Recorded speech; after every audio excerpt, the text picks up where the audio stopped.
Coucou tout le monde, bienvenue sur Viens et suis-moi. Écoute et prête l'oreille, je suis Vaya Prière et je suis heureuse de vous retrouver aujourd'hui pour une nouvelle étude. Cela fait du bien de vous croiser et de recevoir vos messages de gratitude et spécialement dans la maison de Dieu. Je vous remercie pour tous vos témoignages d'amour et de gratitude que je reçois chaque semaine. Cette semaine, nous abordons 4 révélations puissantes et complexes. Doctrine et Alliance, section 129 à 132. Alors que nous approchons de la fin de la Doctrine et Alliance, le Seigneur nous offre des aperçus incroyables sur les mystères de l'éternité, allant du caractère tangible de la divinité à l'importance suprême du mariage céleste. Ces sections sont souvent décrites comme une collection de pièces et de morceaux doctrinaux, un véritable parc d'attractions doctrinales où chaque verset peut être une révélation passionnante. Cependant, ces révélations nous confrontent aussi à des commandements qui peuvent sembler gênants et hors d'atteinte, nécessitant une foi profonde. Mon objectif n'est pas de tout couvrir, parce qu'il aurait fallu 5 heures et demie. En tout cas, c'est ce qu'il a fallu à un instructeur pour le faire. Mais juste extraire quelques vérités essentielles qui nous aident à mieux connaître Dieu et à devenir les personnes qu'il veut que nous soyons. Alors, préparons-nous à une étude intense. Nous allons structurer notre étude sur différents thèmes tels que les clés du discernement, les lois et les bénédictions éternelles, le mariage céleste, le chemin vers l'exaltation, le mariage plural, l'exception et le sacrifice de l'obéissance. Maintenant, nous allons commencer cette étude en étudiant la section 129 et la nécessité de distinguer les esprits.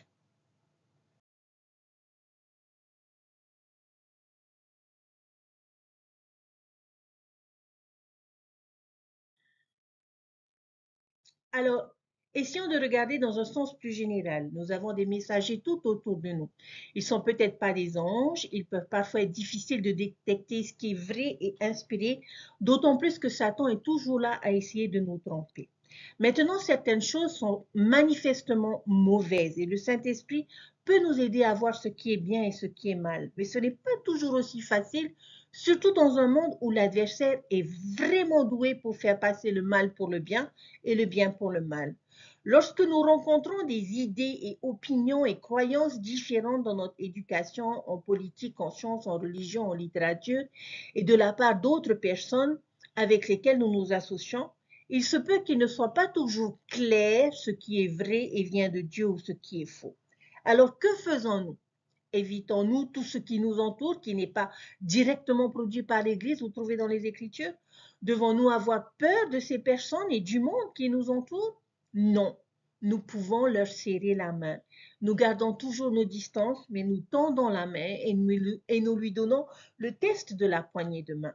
Je peux tendre la main au bouddhisme, à l'islam, au protestantisme, je peux tendre la main à Shakespeare, Aristote, Lewis, je peux tendre la main à Einstein, Newton, Darwin, et je crois que des choses enrichissantes, puissantes et vraies peuvent être trouvées dans chacune de ces sources. Dieu a parlé et inspiré beaucoup de ses enfants à travers les cultures, les religions et les disciplines. Cependant, il y a aussi beaucoup de choses qui ne sont pas inspirées et qui sont des interpolations de la main des hommes, où il peut même y avoir des choses qui peuvent paraître bonnes à l'extérieur ou sembler attrayantes au début, mais qui sont manifestement fausses et peuvent même être dangereuses. Satan peut apparaître comme un ange de lumière. Alors comment le savons-nous? Eh bien, premièrement, nous sentirons soit quelque chose, soit rien. Si c'est vrai, il y aura de la gloire qui est associée. Si ce n'est pas le cas, nous ne sentirons rien et nous pourrons donc le détecter. Et j'ai eu cette expérience. Par exemple, lorsque je lis des écritures, des œuvres littéraires comme Shakespeare, ou que j'entends des recherches scientifiques, ou même lorsque je regarde un film, il y a des moments où l'on ressent simplement la vérité. D'un autre côté, il y a des moments où l'on peut sentir que ce que nous lisons ou voyons n'est pas juste. Il y a des choses dans les œuvres littéraires, dans la science ou dans les films qui ne sont absolument pas des messages de Dieu, parce qu'ils ne sont pas la vérité. Le Saint-Esprit peut parler à nos esprits et à nos cœurs et nous aider à connaître la différence. Mais ce n'est pas la seule aide que nous recevons. Regardez le verset 7. Nous savons qu'il est contraire à l'ordre du ciel pour un homme juste de tromper. Comment cela peut-il nous aider? Eh bien, Dieu nous a envoyé les conseils d'hommes justes sur lesquels nous pouvons compter pour nous dire la vérité. Les hommes de Dieu ne nous trompent pas. Les hommes les plus justes auxquels je puisse penser sont nos prophètes et nos apôtres. Nous pouvons nous fier à leurs paroles, aux paroles des Écritures. Si ce que nous rencontrons dans la philosophie ou dans d'autres religions ou dans les livres, la politique et la science ne concordent pas avec la vérité et la doctrine révélée, nous pouvons savoir avec certitude que ce n'est pas inspiré et le rejeter. Dieu nous a donné de l'aide pour détecter la vérité et nous avons ce que nous appelons le test de la poignée de main. Il y a quelque chose que le président Hawks a dit lors d'une récente conférence de presse qui m'a profondément marqué. En réalité, deux choses. La première, c'est lorsqu'il a parlé de notre mission, c'est-à-dire celle de bénir le monde entier, il a dit que notre ministère s'adresse à chaque fils et chaque fille de Dieu sur cette terre. Cela m'a touché, surtout en lien avec son discours de conférence générale où il a rappelé que nous faisons tous partie d'une même famille que nous avons étudiée aujourd'hui en classe de la Société de secours. Et c'était un message plein de douceur et d'unité. Mais la deuxième chose qu'il a dite m'a encore plus interpellée. Il a déclaré « Nous n'avons pas toutes les réponses aux problèmes du monde. Nous ne savons pas tout. » J'avoue que j'ai personnellement été surprise d'entendre cela de la bouche d'un prophète voyant et révélateur. Je me suis dit « Attends, c'est quand même inattendu. » Mais j'ai aimé cette humilité. Il a ensuite ajouté « Nous avons la plénitude de l'évangile éternel, ce que Dieu a révélé jusqu'à présent, mais nous ne savons pas tout. » Mais il a précisé « Mais voici certaines choses que nous savons avec certitude, que nous sommes enfants de parents célestes. » Et il a développé ces magnifiques vérités éternelles. Ces paroles ont résonné en moi pendant que j'étudiais les sections 129 à 132 des Doctrines et Alliances. J'ai senti un lien entre son message et ses révélations. Il y a des choses que nous ne savons pas encore, mais il y a aussi des choses que nous savons avec certitude. En lisant la section 129, je dois avouer que personnellement, je n'ai pas tout compris. J'ai eu beaucoup de mal. Cette histoire de messager, d'ange, poignée de main, c'est assez mystérieux. On sent qu'il manque du contexte. Mais au lieu de me décourager, j'ai décidé de me concentrer sur ce que je peux apprendre de Dieu à travers ce texte, même si je n'en saisis pas tous les détails. Et j'ai compris quelque chose de simple, mais je pense qui peut être puissant. Dieu ne nous laisse jamais seuls. Il met à notre disposition des clés, des indices et des protections pour discerner la vérité. Il met des limites à l'adversaire et il envoie de l'aide céleste, parfois sous la forme d'anges, parfois par des personnes inspirées. Même lorsque nous ne comprenons pas tout, nous pouvons retenir cette vérité. Le ciel n'est jamais silencieux pour celui qui cherche sincèrement avec foi. Il y a quelque temps,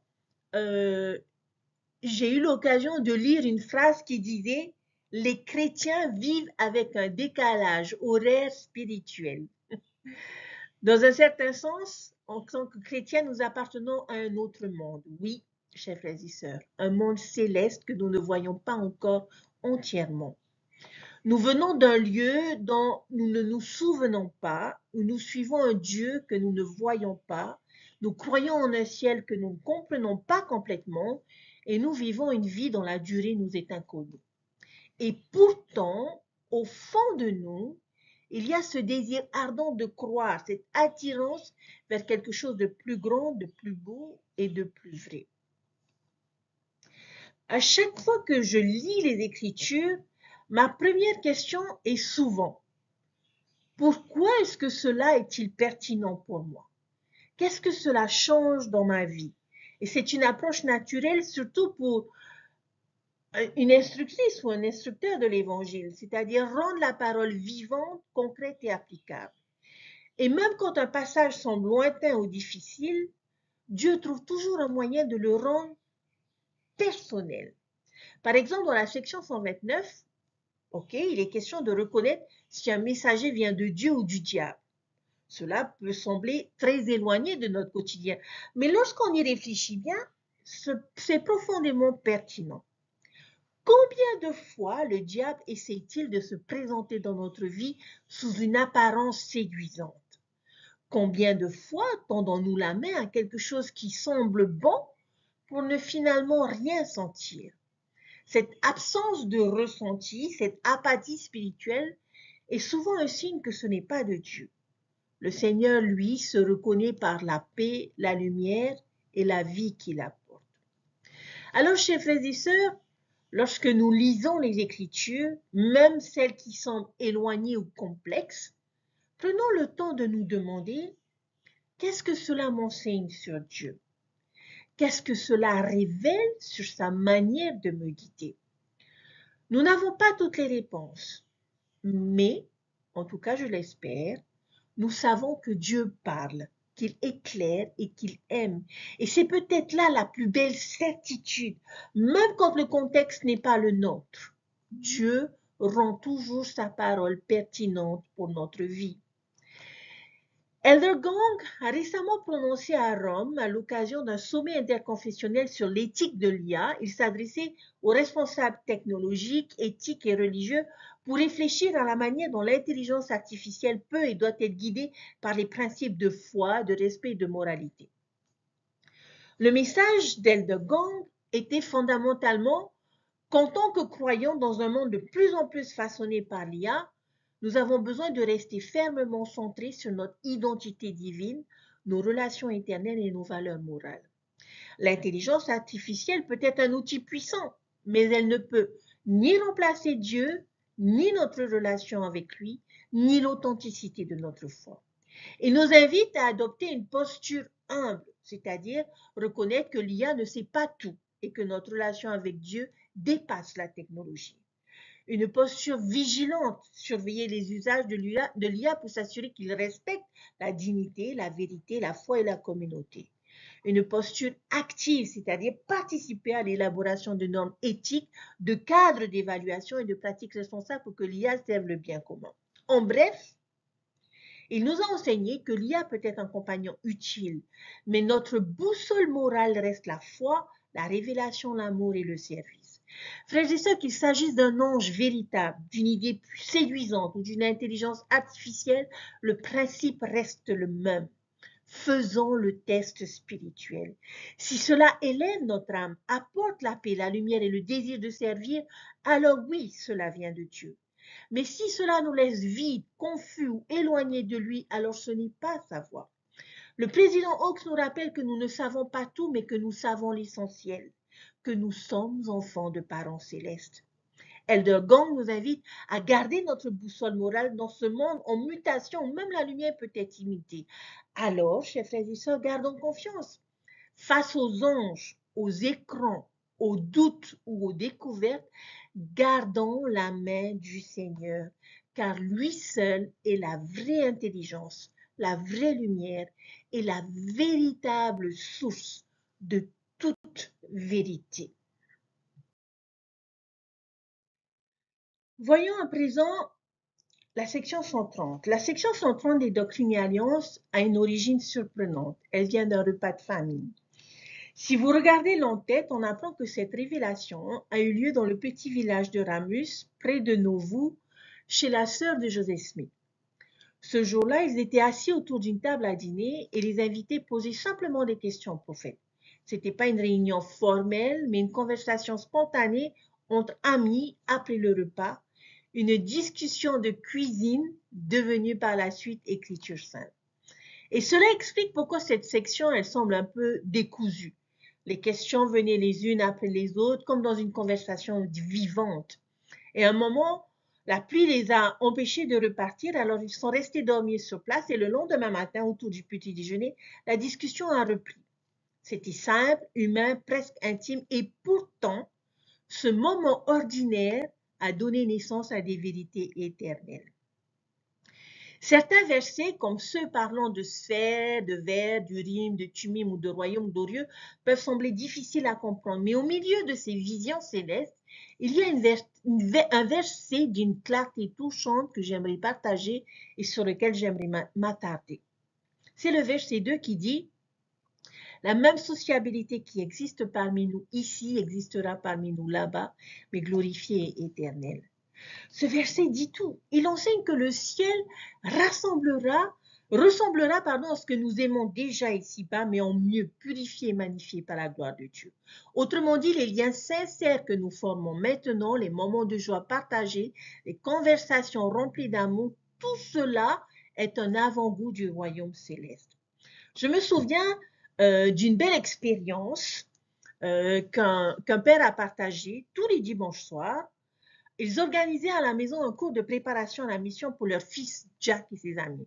La maman préparait un dessert, les jeunes venaient jouer dans le jardin et puis ils partageaient une leçon spirituelle. C'était parfois épuisant à préparer, mais ces soirées étaient devenues précieuses pour eux. Et le dernier dimanche, avant le départ de leur fils, les jeunes ont symboliquement accroché un drapeau sur la clôture comme pour marquer la fin d'une belle saison de vie. Alors il s'est assis ce soir-là et puis il a pensé, ce que je ressens maintenant, cette chaleur, cette unité, cet amour, c'est juste un morceau du ciel. Et il a dit à ses garçons, un jour vous rencontrerez sûrement des personnes qui diront, je ne crois pas au ciel. Et vous pourrez leur répondre avec certitude, moi j'y ai goûté un dimanche soir dans un jardin de Lehigh, Utah. Chers frères et sœurs, ce verset, cet enseignement, cette idée me touche profondément. Le ciel n'est pas seulement un lieu futur, mais c'est une expérience relationnelle. Le mot sociabilité du verset 2 est important. Il parle de relation, de proximité, d'amitié. Le ciel, c'est être ensemble autour d'un feu de camp, d'une table, d'un repas partagé. C'est apprendre à aimer mieux, à chérir davantage les personnes qui nous entourent. Et cela me pousse à réfléchir et me faire poser des questions. Comment puis-je mieux aimer? Comment puis-je renforcer mes liens? Comment puis-je créer plus de moments célestes dans ma vie quotidienne? Le président Hawks, dans son dernier discours, nous invitait à la même réflexion. Bâtir des relations réelles, ici et maintenant, parce que le ciel se construit sur l'amour et la communion. Ce qui est beau, c'est que chaque personne peut imaginer son propre reflet du ciel. Pour certains, ce sera un repas en famille. Pour d'autres, un feu de camp, une promenade, une prière partagée. Le Seigneur nous laisse entrevoir des morceaux de son royaume à travers nos moments les plus humains et les plus aimants.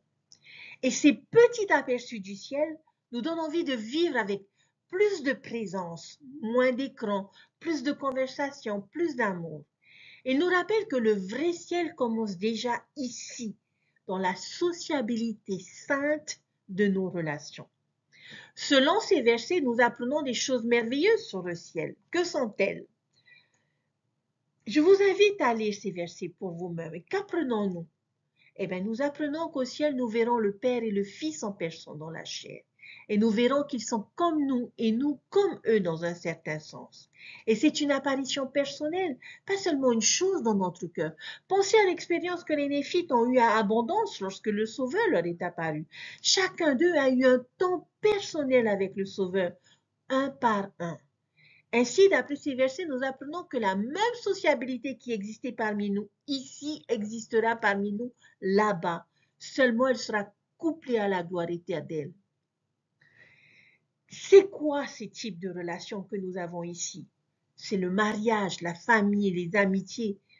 Nous jouirons de ces relations dans l'exaltation, sauf qu'elles seront infiniment meilleures parce qu'elles seront couplées à la gloire éternelle.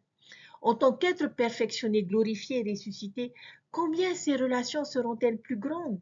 Elles deviendront des mariages célestes où nous aurons des familles célestes et des amitiés célestes. Et le ciel en vaudra vraiment la peine. En parcourant la section 130, un autre verset a retenu particulièrement mon attention. Et c'est le verset 18 qui nous dit que quel que soit le degré d'intelligence que nous obtenons dans cette vie, il se lèvera avec nous dans la résurrection. Et c'est fascinant parce qu'après avoir parlé des relations et de la sociabilité céleste, Joseph Smith aborde ici une nouvelle idée qui est la connaissance. Et il précise, si une personne acquiert plus de connaissances et d'intelligence dans cette vie par sa diligence et son obéissance, elle en sera davantage avantagée, elle sera avantagée dans le monde à venir. Lorsque j'étais enfant, j'ai entendu ce verset à la primaire et mon instructeur disait, ce que nous emporterons avec nous dans l'éternité, ce sont les personnes que nous aimons et ce que nous avons appris. Et je me souviens avoir pensé, oh là là, il faut que je fasse plus attention en cours de maths. Je craignais d'être moins intelligente au ciel à cause de mes notes à l'école.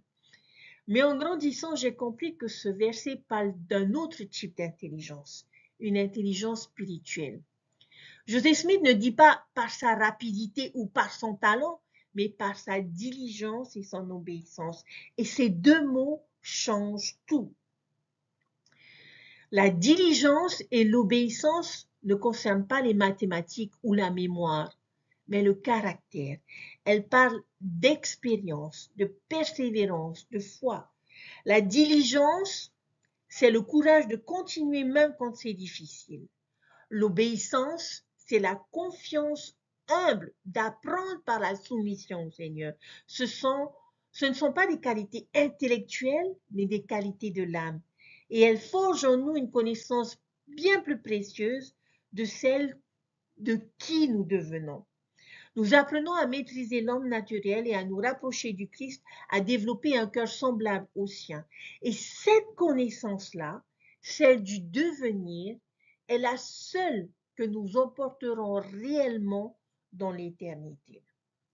Je me souviens d'une conversation que j'ai eue avec un jeune homme très, très brillant, un esprit vif, curieux et impressionnant. Malheureusement, il parlait de ses parents et de ses grands-parents d'un ton un peu condescendant, comme s'il leur était supérieur parce qu'ils n'avaient pas fait les mêmes études et que lui avait fait beaucoup plus d'études qu'eux. Et je me suis dit, non, ce qu'ils ont, ce que ces âmes ont construit, vaut infiniment plus. Leur douceur, leur patience, leur foi, voilà le fruit d'une vie de diligence et d'obéissance. Ce genre de sagesse, chers frères et sœurs, ne s'acquiert pas en lisant ni en cherchant sur Internet.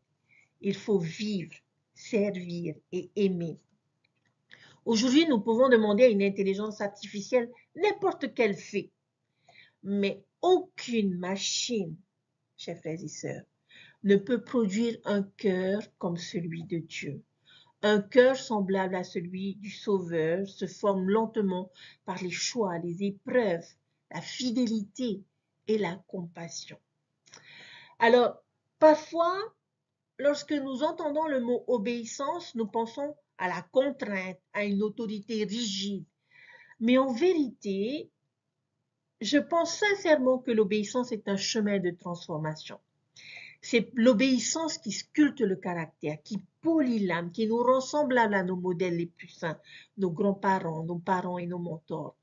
Lorsque je pense à eux, à leur bonté, à leur foi tranquille, à leur manière d'aimer sans condition, je me dis, je donnerai tout pour devenir ne serait-ce qu'un peu comme eux.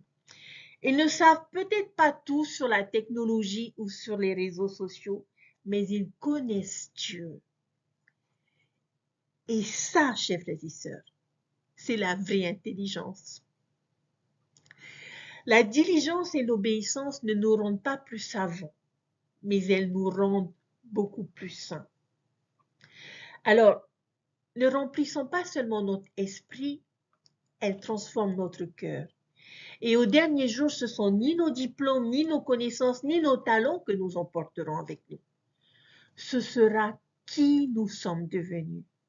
Un cœur patient, aimant, obéissant, modelé à l'image du Christ.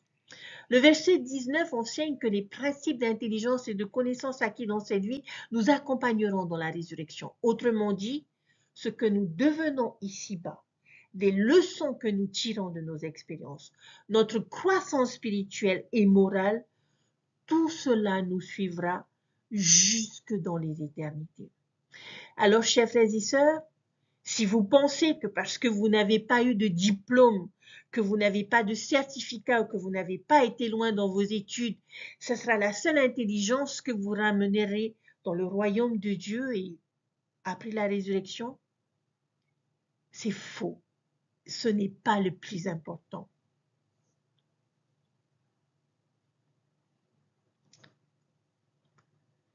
Ce sera ce que votre obéissance et votre diligence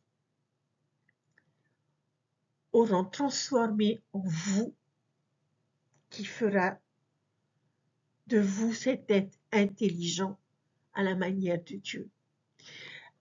Tous les jours, nous pouvons apprendre. Tous les jours, nous pouvons être transformés. Tous les jours, nous pouvons progresser. Et je sais que malgré tous les diplômes que je peux avoir, d'humbles membres de ma paroisse ont une plus grande connaissance que moi, une plus grande intelligence grâce aux expériences, aux épreuves qu'ils ont eues dans leur vie et grâce à leur diligence et leur obéissance. Et je vous remercie pour votre exemple. Et j'apprends aujourd'hui à développer cette connaissance que je souhaiterais rapporter avec moi dans le royaume de Dieu, de manière à devenir ce que Dieu voudrait que je sois. Et justement, j'aimerais m'attarder sur l'un de ces principes qui est l'obéissance. Le verset 20 ajoute une perspective encore plus puissante, où il dit qu'il y a une loi décrétée dans le ciel avant la fondation du monde sur laquelle toutes les bénédictions reposent. Et lorsque nous obtenons une bénédiction de Dieu, c'est par l'obéissance à cette loi sur laquelle elle est fondée. Ce verset change tout, chers frères et sœurs. Il nous rappelle que Dieu n'attend pas le ciel pour nous bénir. Il ne nous dit pas « endurez simplement un jour, vous serez récompensés ». Non, il veut que nous expérimentions dès maintenant la joie, la paix et la croissance qui découlent de l'obéissance et de la diligence. Oui, l'obéissance peut être difficile. Oui, la diligence demande des efforts parfois jusqu'à l'épuisement. Mais c'est justement pour cela qu'elles sont précieuses, parce qu'elles nous font ressentir profondément la vie. Elles forgent notre cœur, notre foi et notre caractère. Le Seigneur ne nous donne pas des lois pour nous contrôler, mais pour nous guider vers la plénitude de la joie. Et ces lois sont en réalité des modèles de vie, des chemins éprouvés sur lesquels reposent toutes les bénédictions. Dieu nous montre ces modèles pour que nous sachions comment devenir tout ce qu'il voit en nous. Ce qui est magnifique, c'est que nous pouvons observer ces modèles à l'œuvre dans notre propre vie. Si nous prenons un instant pour réfléchir, nous pouvons sûrement identifier des moments où l'obéissance a apporté une bénédiction précise. Nos souvenirs deviennent alors notre plus grande preuve et notre plus grande motivation. Je sais que cette loi est vraie parce que je l'ai vécue et j'en ai vu les fruits. Et c'est une conversation essentielle à avoir avec nos enfants, nos jeunes, et même entre nous en tant qu'adultes. Qu'est-ce qui rend l'obéissance difficile? Pourquoi en vaut-elle la peine? Quelle bénédiction avons-nous reçue grâce à notre obéissance?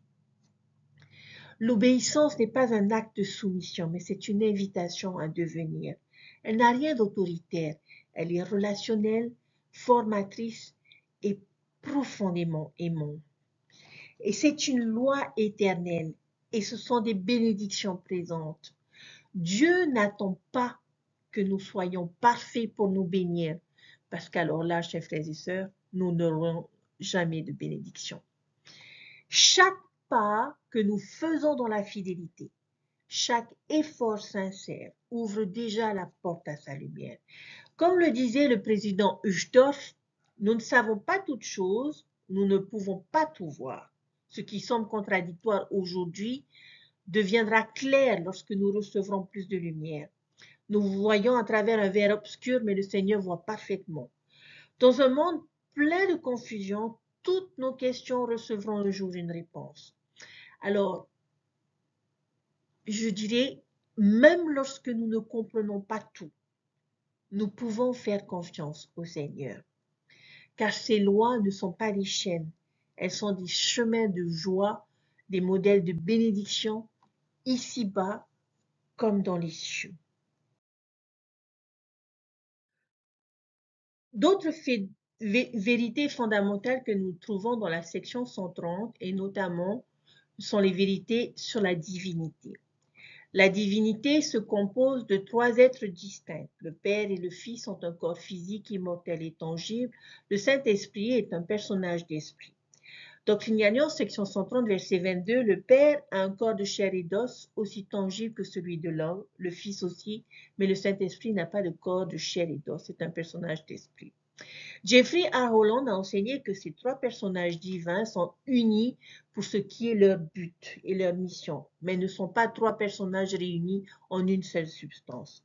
Chers frères et sœurs, cette doctrine est cruciale, car comprendre le caractère personnel de Dieu nous aide à nous approcher de lui et à savoir comment demander de manière à recevoir une réponse. J'aime particulièrement la fin de cette section 130, ces versets 22 et 23 qui nous parlent beaucoup du Saint-Esprit. Ces versets nous rappellent quel don doux, réel et puissant le Saint-Esprit est dans notre vie. Il est là pour nous guider dans nos moments de confusion, pour nous réconforter lorsque nous ne comprenons pas tout et pour nous enseigner avec douceur et patience. Dans un monde où l'information est instantanée, où tout semble accessible en un clic, où nos décisions peuvent être influencées par 1000 sources différentes, le Saint-Esprit nous aide à ralentir, à écouter et à ressentir. Et c'est une invitation à retrouver le silence intérieur nécessaire pour pouvoir reconnaître sa voix. Et c'est aussi une belle leçon à transmettre à nos enfants, c'est-à-dire apprendre à laisser le Saint-Esprit les guider et à faire confiance à ses impressions, même quand tout autour d'eux va vite et veut aller encore plus vite. Le Saint-Esprit est notre compagnon constant, un témoin de vérité et de paix. Et plus nous apprenons à l'écouter, plus nous découvrons que dans un monde saturé d'informations, rien ne remplace la révélation personnelle. J'aimerais finir cette étude de la section 130 par ce petit passage qui montre que Dieu a aussi le sens de l'humour. Joseph Smith a posé la question que beaucoup se posent depuis toujours. Quand aura lieu la seconde venue du Christ? Et nous, lecteurs, sommes immédiatement captivés. Si quelqu'un peut obtenir une réponse claire à cette question, c'était bien Joseph. Mais la réponse du Seigneur est à la fois surprenante et pleine de sagesse. Joseph, mon fils, si tu vis jusqu'à l'âge de 85 ans, tu verras la face du Fils de l'homme. Que cela te suffise donc et ne me dérange plus à ce sujet. On peut presque imaginer la scène. Joseph, d'abord enthousiaste, commence à faire le calcul. 1805 plus 85, 1890. Avant de réaliser, mais attends, qu'est-ce que cela signifie? Est-ce que je verrai vraiment le Seigneur à 85 ans ou avant? Est-ce une apparition personnelle ou bien le début du millénium? Peut-être que je mourrai à cet âge et que je verrai sa face dans l'au-delà. Et dans ce silence, on imagine presque le Seigneur sourire et hausser les épaules et lui dit, Joseph, ne t'inquiète pas pour ça, souviens-toi de ce que je t'ai déjà révélé. Le jour et l'heure, nul ne les connaît, pas même les anges dans le ciel. Alors non, je ne vais pas te donner de date précise. Chers frères et sœurs, ce passage nous enseigne quelque chose d'important. Ni même Joseph Smith n'a pas reçu la date exacte de la seconde venue, nous non plus, nous ne la connaîtrons pas. Dieu n'a jamais eu l'intention de nous révéler quand cela se produira, mais plutôt de nous aider à être prêts quand cela arrivera. Le message est simple et rassurant.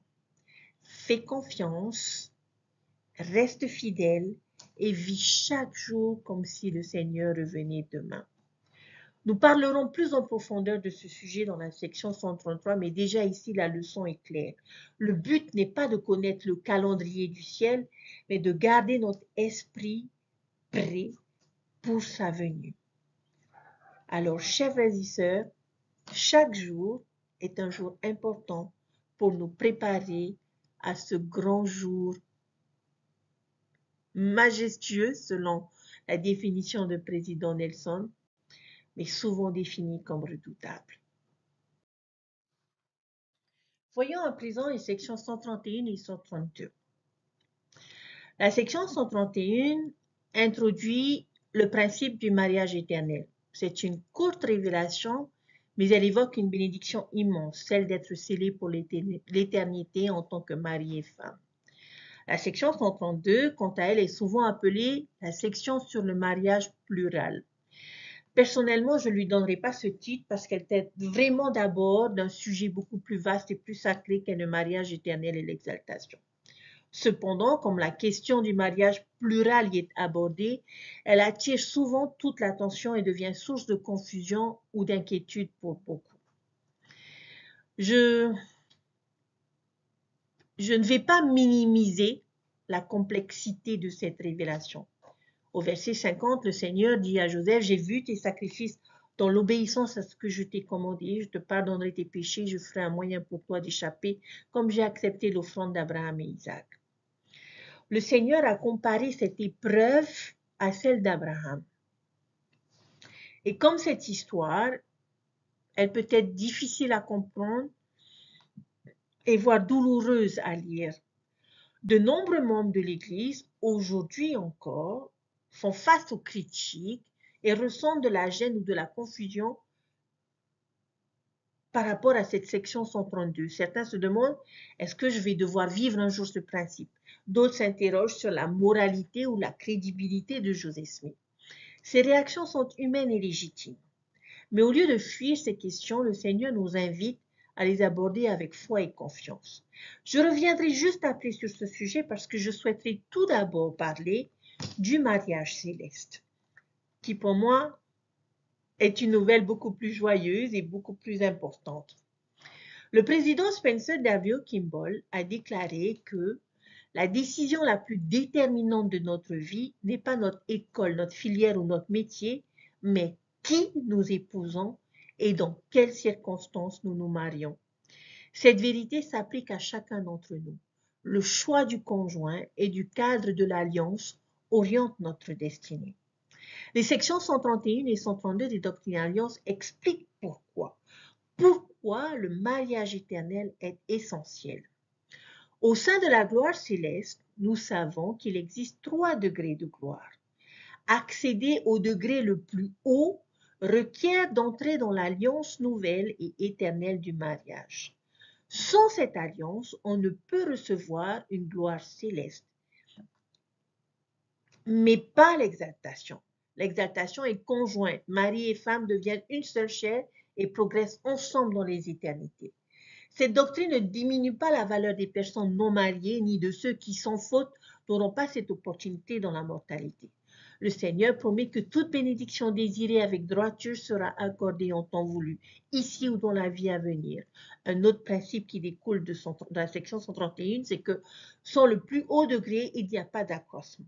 Or, famille, lignée, héritage sont au cœur du plan du salut.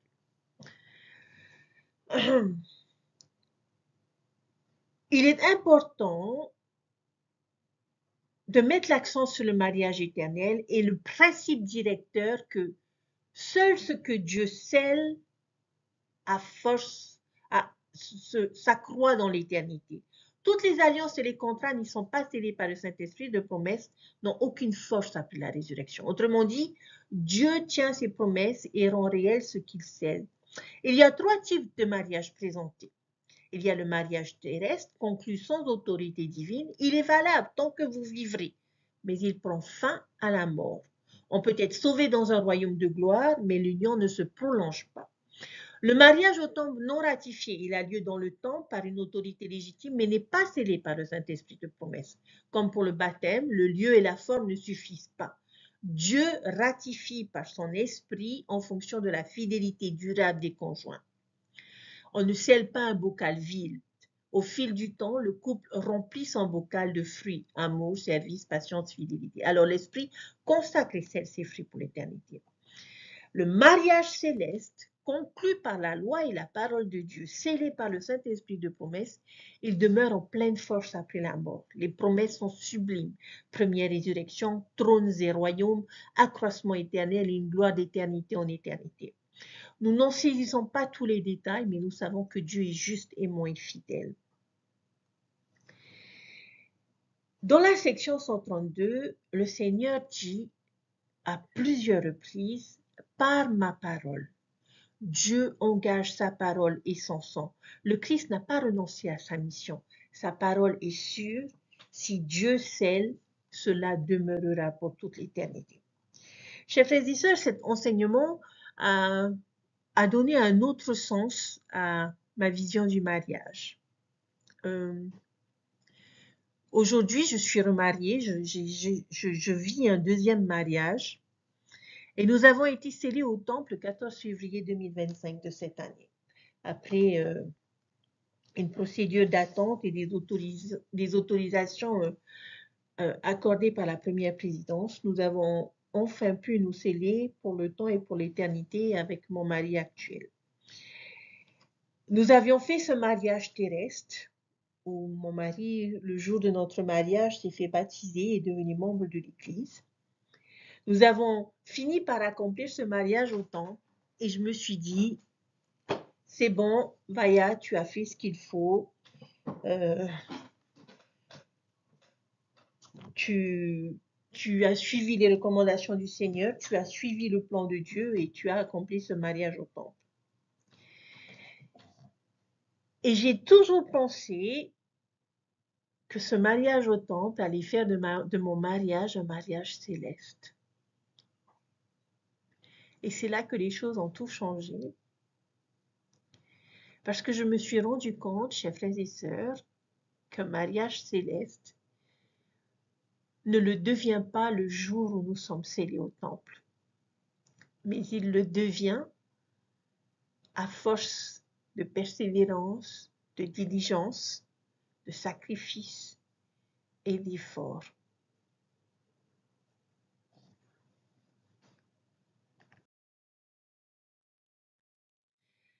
J'avais compris une chose, c'est que si je me marie dans le temple et que je vis de manière à ce que mon mariage soit scellé par le Saint-Esprit de promesse, alors mon mariage sera éternel et nous jouirons d'un accroissement éternel. Chers frères et sœurs, chaque jour nous devons remplir notre bocal d'alliance. Pour vous les jeunes, c'est se préparer dès aujourd'hui, viser le temple. À vous jeunes adultes célibataires, c'est chercher activement un compagnon digne et ne pas remettre le mariage éternel pour des raisons mondaines. C'est faire confiance au calendrier du Seigneur. Ceux qui n'ont pas encore eu l'opportunité, restez fidèles. Le Seigneur garantit que toute bénédiction juste sera accordée en son temps. À vous, couple marié, remplir le bocal chaque jour par le service, le respect, la tendresse, le pardon et la foi, afin que l'Esprit ratifie et scelle durablement. Nous ne comprenons pas tout du mariage, ni dans cette vie, ni dans la suivante, mais nous savons qui est Dieu. Il fait que toute chose concourt à notre bien. Il élève, exalte ses enfants et tient sa parole. Le mariage céleste est une doctrine d'espérance, de croissance, d'amour et d'unité. Et grâce à Jésus-Christ, aucune relation juste n'est perdue. Ce que Dieu scelle, toute chose demeure. Alors, chers frères et sœurs, un mariage ne devient pas céleste le jour où nous avons été scellés par le Saint-Esprit de promesse, mais il le devient jour après jour, chaque fois que nous remplissons notre bocal de l'alliance avec un amour quotidien des services, avec de la patience dans les épreuves, avec le pardon sincère et tendre, avec une fidélité constante et toutes ces choses que nous mettons dans ce bocal de l'alliance, à la fin, ce bocal sera scellé pour l'éternité par le Saint-Esprit de promesse. Il n'est pas toujours facile de vivre son mariage. Il n'est pas toujours facile d'avoir un mariage céleste, comme on dit. Mais mon étude m'a appris que je devais mettre mes fruits dans ce bocal, qu'il y avait des choses que j'avais besoin de changer. Et je suis tellement reconnaissante pour Viens et suis-moi. Quand je pense avoir maîtrisé la doctrine, je me rends compte que, en fait, non. J'ai encore beaucoup de choses à apprendre, mais ce que je trouve extraordinaire, ce sont les enseignements que je reçois en fonction de mes circonstances. Et c'est là que l'on voit que l'évangile est éternel et qu'elle nous fait grandir parce que l'évangile nous apporte des réponses et des solutions à nos circonstances. Alors, en quelque sorte, chers frères et sœurs, et à vous, jeunes couples mariés, comme moi, même si j'ai 50 ans, le simple fait d'aller au temple et d'avoir réalisé ce mariage éternel ne suffit pas pour avoir un mariage céleste. Chaque jour, chacun d'entre nous, chacun d'entre vous doit apporter son fruit, doit remplir ce bocal de l'alliance pour que tous ces fruits un jour soient scellés pour l'éternité. Et vous savez quoi? Parfois, certains de ces fruits ne seront pas les bons ou vont peut-être pourrir ou mourir.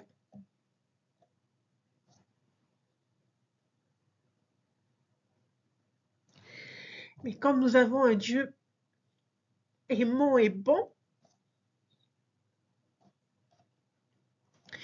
il nous a donné un sauveur qui a le pouvoir, la sagesse de retirer ces mauvais fruits de ce bocal de l'alliance.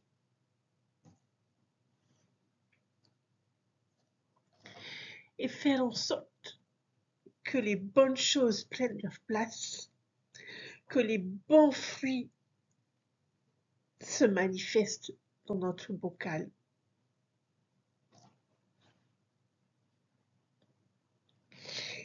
Et nous fait de la place, fait davantage de place dans ce bocal de l'alliance pour que nous puissions apporter de nouveaux fruits, pour que nous puissions faire grandir notre mariage éternel en un mariage céleste. Combien je suis reconnaissant pour l'amour de notre Père céleste et de notre Sauveur Jésus-Christ. Et combien nous sommes bénis d'avoir cet évangile pour nous guider, pour nous apprendre chaque jour ce que nous devons faire. Vous avez peut-être contracté un mariage éternel, mais c'est tous les jours, chers frères et sœurs, que vous devrez construire un mariage céleste. Dans cette dernière partie de la section 132, nous abordons un sujet sensible et souvent mal compris, qui est le mariage plural. Ce principe difficile à saisir et source de controverses depuis les débuts de l'Église fait partie de notre histoire. Mais au lieu de chercher à le justifier ou à le banaliser, notre objectif aujourd'hui est de mieux comprendre pourquoi Dieu l'a commandé un temps et ce que cette expérience révèle de la foi des premiers saints.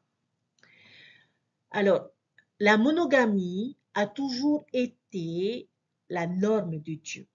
Les Écritures comme Jacob chapitre 2 verset 27, Doctrine et Alliance section 49 et Timothée chapitre 3 confirment que le plan typique du Seigneur est un homme, une femme unis pour la vie. Cependant, le mariage plural a parfois été commandé par Dieu, comme ce fut le cas pour Abraham, Jacob, Moïse, David ou Salomon et plus tard pour Joseph Smith. Le Seigneur l'explique dans Jacob chapitre 2, 30, car si je veux me susciter une postérité, je commanderai à mon peuple. Cela ne signifiait pas un simple accroissement démographique, mais que plus d'enfants pouvaient être élevés dans la foi par des hommes et des femmes d'une fidélité exceptionnelle. Et cette pratique était strictement encadrée et fondée sur la révélation, jamais sur le désir ou la recherche personnelle. Le mariage plural ne fut désiré par personne. C'était une véritable épreuve de foi et d'obéissance.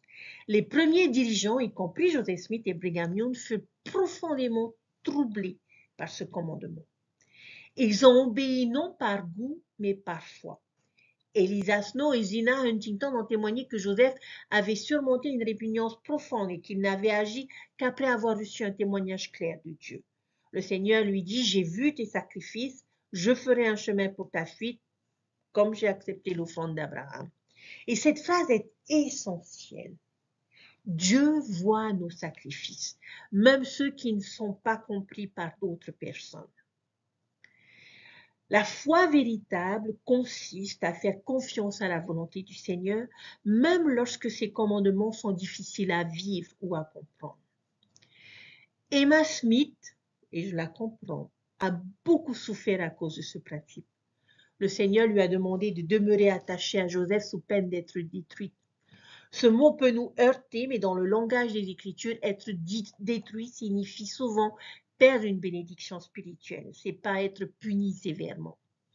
L'histoire d'Emma rappelle que même les âmes justes peuvent lutter intensément avec la volonté divine et que Dieu reste patient et miséricordieux envers elles. Les générations issues de ces premiers mariages pluraux ont donné naissance à des familles de foi. L'essai officiel de l'Église, le mariage plural et les familles dans l'Utah primitive résume ainsi, il dit « Malgré les difficultés, la fidélité de ceux qui ont pratiqué le mariage plural continue de bénir l'Église d'innombrables façons. Beaucoup d'entre nous, comme moi-même, descendent de ces pionniers. Ils ont vécu cette loi avec douleur, mais aussi avec une confiance absolue en Dieu. Ils ont tenu bon face à la persécution, à la perte de leurs droits civiques, à la prison parfois, et leur foi nous inspire encore aujourd'hui. Chers frères et sœurs, nous ne vivons plus cette loi, que ce soit bien clair, et elle est aujourd'hui interdite dans l'Église. Mais le principe spirituel demeure. Être prêt à faire des choses difficiles par amour pour l'Évangile. Les saints du 19e siècle nous montrent qu'on peut obéir même sans tout comprendre et que la vraie fidélité se mesure souvent dans la douleur silencieuse de la confiance. Le mariage plural fut une exception commandée par Dieu pour un temps précis. Il fut vécu avec grande souffrance, mais aussi grande foi. Il enseigne que la fidélité exige parfois le sacrifice et nous rappelle surtout que le Seigneur voit nos efforts, comme il a vu ceux de Joseph et de Emma. Aujourd'hui, notre épreuve n'est peut-être pas la polygamie, mais l'obéissance dans les petits commandements du quotidien, qui sont d'aimer, pardonner, servir, rester fidèle quand c'est difficile. Les pionniers de cette époque nous invitent à dire, nous aussi, je ne comprends pas tout, mais je fais confiance à Dieu. Et comme le Seigneur l'a promis, j'ai vu tes sacrifices et je ferai un chemin pour toi. Chers frères et sœurs, je prie que nous puissions marcher avec la même foi. Le sujet du mariage plural a mis à l'épreuve les premiers saints, et parfois, mais aussi la nôtre. Mais au cœur de cette révélation, il y a une vérité profonde. Dieu nous élève même à travers ce que nous ne comprenons pas encore.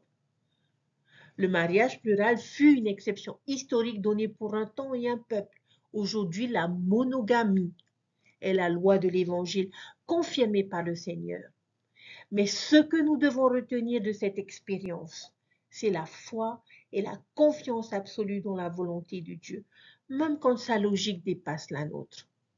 Le président Russell M. Nelson a enseigné l'obéissance n'est pas aveugle, elle est éclairée par la foi.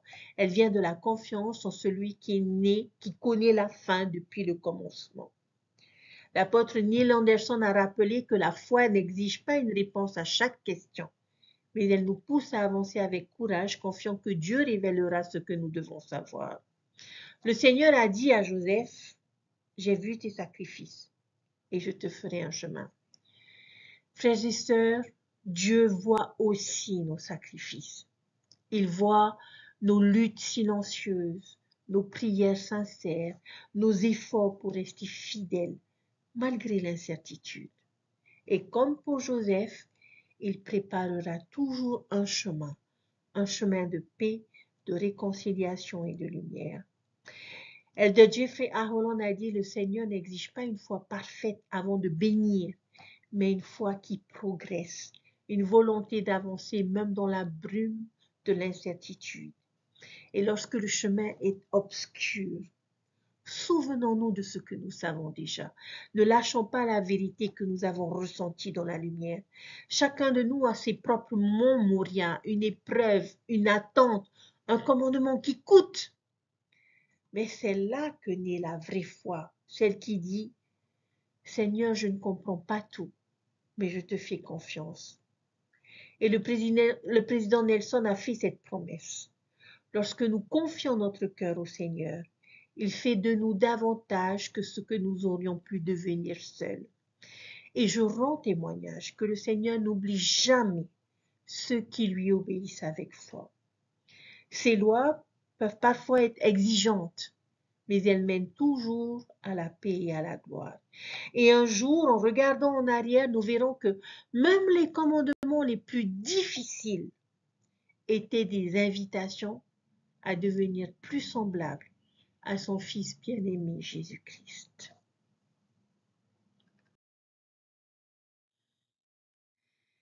Chers frères et sœurs, notre étude des Doctrines et Alliances 129 à 132 nous a conduit à un discernement quotidien aux plus grandes promesses d'exaltation. Nous avons appris que Dieu veut exalter ses enfants et que l'exaltation est un effort conjoint familial. Le discernement, le Saint-Esprit et la parole des prophètes nous aident à détecter ce qui est réel et à rejeter la tromperie.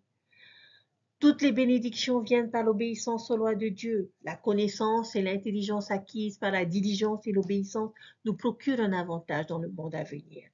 Concernant le mariage éternel, le plus haut degré de gloire céleste n'est accessible que par la nouvelle alliance éternelle du mariage, scellée par l'autorité du temple et le Saint-Esprit de promesse. Les premiers saints nous ont montré que le vrai disciple signifie faire confiance à la volonté de Dieu, même lorsque ses commandements sont difficiles à comprendre ou à vivre, et nous honorons leur sacrifice. Mais j'aimerais terminer en nous souvenant du conseil donné par le Seigneur à Joseph Smith, que cela suffise pour le moment. Dieu nous donne la révélation ligne sur ligne, précepte après précepte. Et si nous restons fidèles, aucune bénédiction ou promesse ne sera refusée à ceux qui sont justes. Frères et sœurs, notre parcours aujourd'hui, les Doctrines et Alliances 129 à 132, nous a menés du discernement au seuil de l'exaltation. Nous avons appris que Dieu ne nous laisse pas seuls, qu'il nous donne des repères pour reconnaître la vérité, qu'il scelle des alliances qui perdurent au-delà du voile et qu'il nous appelle à une obéissance qui transforme le cœur. Dans un monde où tant de voix prétendent être lumière, retenons le simple critère de Doctrine et Alliance, section 129, éprouver les messages qui se présentent à nous. Si cela élève, pacifie et tourne notre cœur vers le Christ, alors avançons. Mais si cela nous laisse vides, confus ou nous éloigne de Jésus, passons notre chemin. Le Saint-Esprit est donné pour nous guider humblement et sûrement. La conférence générale d'octobre nous a redit la même chose avec puissance. Le Sauveur nous offre autant de nouveaux départs que nécessaire. Chaque jour, chaque sabbat, à la table de la Sainte Seine, honorons ses recommencements en venant à lui encore et encore. J'ai particulièrement aimé le message d'Elder Holland qui nous a aidés à voir plus clairement. Le Seigneur se sert souvent de choses simples et humbles pour nous ouvrir les yeux. Un peu de glaise, une parole douce, une main tendue. Ne méprisons pas les moyens ordinaires par lesquels Dieu fait des miracles chez nous. Les petites fidélités, la prière du soir, l'écriture partagée en famille, un service discret, une visite au temple planifiée et tenue. Président Russell M. Nelson nous a rappelé en avril que nous pouvons nous tenir avec assurance dans la présence de Dieu lorsque nous remplissons notre vie de charité et de vertu, lorsque nous passons du temps au temple. C'est précisément le cœur des sections 131 et 132. Ce que Dieu scelle par son esprit demeure et l'alliance nouvelle et éternelle du mariage est le chemin vers la plénitude de sa gloire. Mettons-nous pas dans cette direction avec foi et douceur. J'aimerais aujourd'hui, chers frères et sœurs, vous proposer un engagement personnel.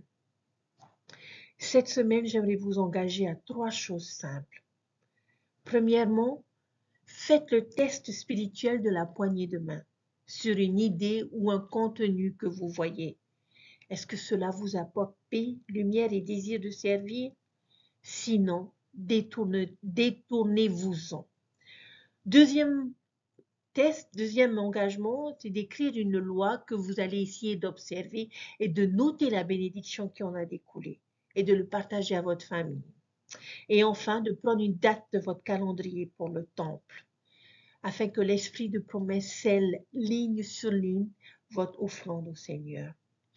Que ces pas très simples deviennent nos nouveaux départs en Christ, car comme on nous l'a enseigné, Jésus donne autant de recommencements que nous en avons besoin. Et il ouvre nos yeux pour que nous voyions la main de Dieu dans l'ordinaire de nos jours. Je rends témoignage que le Seigneur fait que toute chose concourt à notre bien, que ses alliances sont sûres et que par sa parole, que ce qu'il scelle demeure. Allons de l'avant en famille avec patience et confiance jusqu'au jour où vraiment la même sociabilité que nous goûtons ici soit glorifiée là-haut. Au nom de Jésus-Christ, Amen. Merci de m'avoir suivi et écouté et je vous dis à la semaine prochaine pour une nouvelle étude de l'Évangile. Bye.